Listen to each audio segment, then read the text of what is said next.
Assalamualaikum warahmatullahi wabarakatuh. Perkenalkan, nama saya Ahmad Rija Nusantara dari kelas Silvika 02. Pada kesempatan kali ini saya akan menjawab mengenai ujian Silvika yang diberikan oleh Pak Ali, di mana pada pertanyaan pertama, yaitu jelaskan tentang apa itu Silvika. Nah, Silvika itu adalah suatu ilmu yang mempelajari karakter atau sifat-sifat hidup jenis pohon, dan interaksinya dalam tegakan yang berkaitan dengan faktor-faktor lingkungan. Jadi, Silvika ini mempelajari bagaimana pohon itu tumbuh, bereproduksi, dan juga bagaimana lingkungan fisik itu mempengaruhi proses fisiologi pohon tersebut. Dan juga interaksi vegetasi dengan lingkungannya yang bisa berubah-ubah sepanjang waktu yang termasuk dalam sejarah pohon tersebut. Kemudian pertanyaan yang kedua, yaitu jelaskan tentang morfologi benih tanaman hutan. Benih itu diartikan sebagai alat ataupun bahan tanaman yang berupa bahan generatif atau biji atau bahan vegetatif yang digunakan untuk mengembangbiakan tanaman hutan itu sendiri. Mutu benih itu dibedakan menjadi 3, yaitu mutu fisik, fisiologis, dan genetik. Penanganan benih itu juga harus disesuaikan dengan karakteristik dan watak dari benihnya. Secara umum, benih itu terbagi menjadi 3, yaitu yang pertama adalah benih ortodok, kemudian recalcitrant, dan intermediate.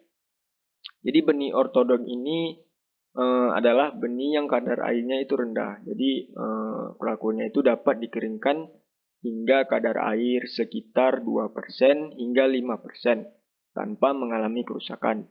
Dan benih ortodoks ini dia tidak mati kalau disimpan dalam keadaan suhu yang relatif rendah. Jadi contoh benih ortodok tanaman hutan itu seperti weru, kemiri, lamtoro, jati putih, dan akasia.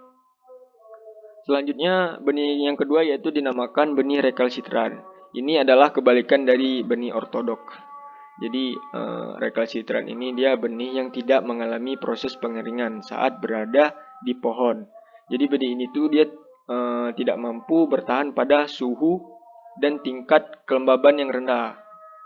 Jadi jika mengalami penurunan kadar air, benih ini dapat mati. Kemudian kadar air pada recalcitrant itu berkisar pada 30% hingga 50%. Contoh benih recalcitrant itu seperti damar, kayu karet, macadamia, dan ebony. Yang selanjutnya adalah benih intermediate.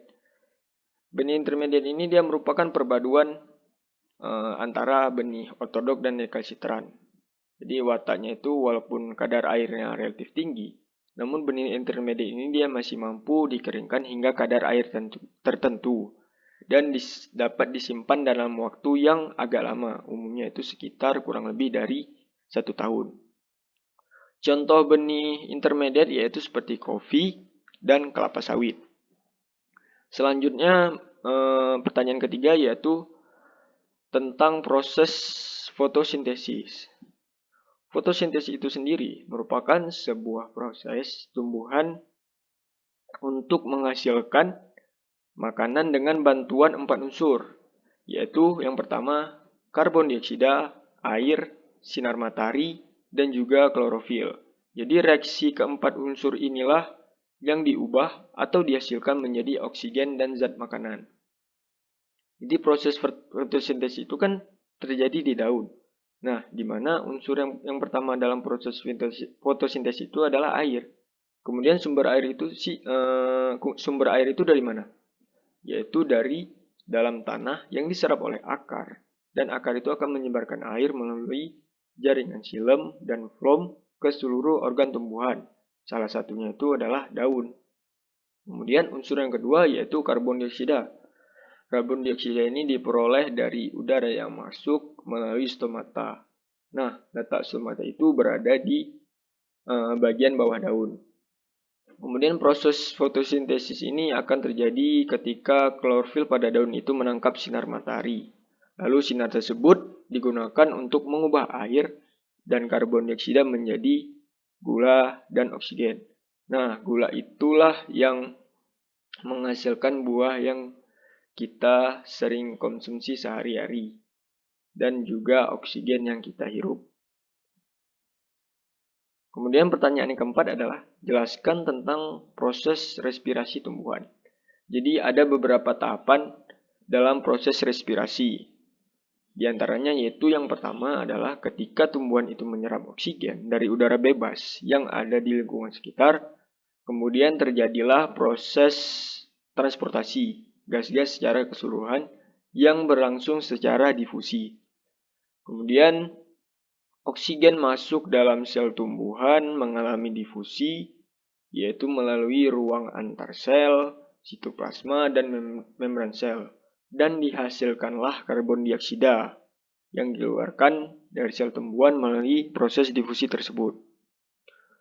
Kemudian yang kelima adalah berikan pendapat mengenai pengaruh hutan terhadap lingkungan. Menurut saya, hutan itu sangat memiliki pengaruh dalam lingkungan, di mana kita dapat melihat aktivitas dan populasi manusia di bumi saat ini yang semakin banyak, maka kebutuhan manusia juga semakin banyak dalam menyerap oksigen. Contoh saja nih, seperti kejadian COVID kemarin. Begitu sulitnya manusia dalam bernapas jika kekurangan oksigen. Nah, hal ini menandakan bahwa manusia itu sangat butuh hutan, di mana hutan ini memiliki fungsi sebagai sumber oksigen. Bayangkan saja, jika hutan habis, maka stok oksigen tidak mencukupi dengan jumlah manusia yang semakin banyak. Maka dari itu, keberadaan hutan ini sangat penting dalam kehidupan manusia. Selanjutnya, hutan sebagai penyerap karbon. Seperti yang kita ketahui, bahwa gas karbon itu merupakan penyebab penipisan lapisan ozon. Dengan menipisnya lapisan ozon, itu akan menyebabkan pemanasan global. Gas karbon ini berasal dari berbagai aktivitas manusia, seperti asap kendaraan bermotor, kemudian asap mesin pabrik, dan pembakaran sampah.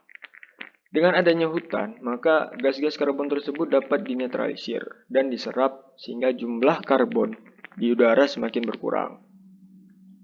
Selanjutnya yang ketiga adalah hutan juga dapat membantu pelestarian makhluk hidup, di mana ekosistem hutan ini dijadikan sebagai habitat dan tempat berkembang biak flora dan fauna.